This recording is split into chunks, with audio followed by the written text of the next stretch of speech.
व्यवस्था विवरण पूरा मूसा के द्वारा अपने आखिरी दिनों में अब्राहम की संतति कैसे जिए उसका एक इंस्ट्रक्शन है। व्यवस्था विवरण का पूरा पुस्तक वो कनान देश में जब चले जाएं तो कैसे वो जिए उसका इंस्ट्रक्शन वो देता है। पूरे व्यवस्था विवरण के 7वें अध्याय में आ जाइए, 7वां अध्याय और 6वां वचन, अब्राहम की संतति कैसे जिए उसका इंस्ट्रक्शन 7 का 6।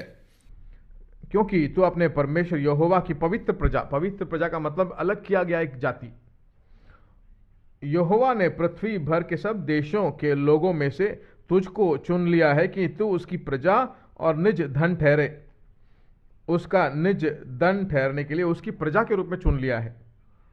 यहोवा ने जो तुमसे स्नेह करके तुमको चुन लिया है, इस कारण यह नहीं था कि तुम गिनती में और सब देशों के लोगों से अधिक थे, किंतु तुम तो सब देशों के लोगों से गिनती में थोड़े थे।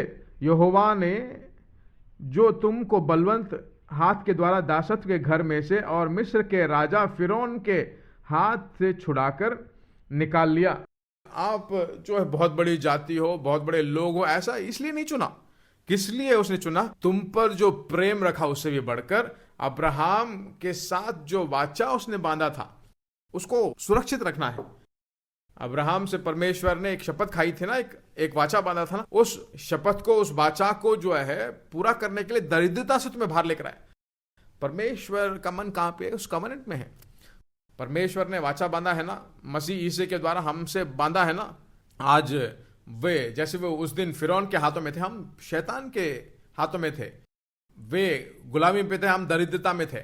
वहां से हमें छुड़ाने के लिए ही वाचा को पूरा करने के लिए 9वां वचन देखिए, इसलिए जान रख कि तेरा परमेश्वर यहोवा ही परमेश्वर है, वह विश्वास योग्य ईश्वर है, और जो उससे प्रेम रखते और उसकी आज्ञाएं मानते हैं उनके साथ वह 1000 पीढ़ी तक अपनी वाचा पालता। 1000 पीढ़ी तक जो है वह अपने वाचा को पालन करता है। उस वाचा को पूरा करने के लिए कमियां, घटिया, बीमारी, कुछ में भी कमी नहीं होनी चाहिए। उसके बाद तुझ से प्रेम रख के तुझे आशीष देकर और तेरे पिताओं से जो शपथ खाकर तुझे देने को कहा है उससे वह तेरी संतान पर और अन्न, नए दाखमदे और टटके तेल आदि भूमि की उपज पर आशीष दिया करेगा, और तेरी गाय, बैल, भेड़, बकरियों की बढ़ती करेगा, और तू सब देशों के लोगों से अधिक धन्य होगा। तेरे बीच में न पुरुष न स्त्री निर्वश होगी, और तेरे पशुओं में से भी ऐसा ना होगा, और यहोवा तुझ में से सब प्रकार के रोग दूर रखेगा, और मिस्र की बुरी बुरी विधियों जिन्हें तू जानता है उन्हीं सभी से तू समृद्धि बनकर रहेगा। उसका मतलब है कि तुम अपने गांव में समृद्धि बनकर रहो।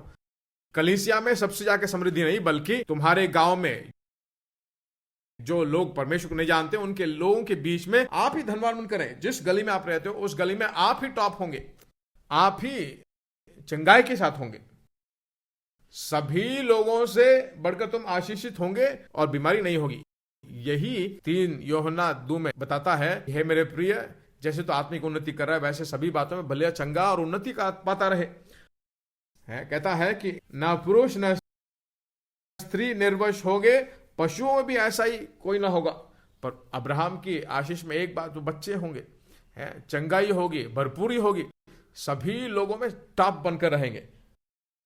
फैक्ट्री चलाते हो तो आपका फैक्ट्री गांव में सबसे बड़ा होना चाहिए, क्योंकि हम उसके बच्चे हैं।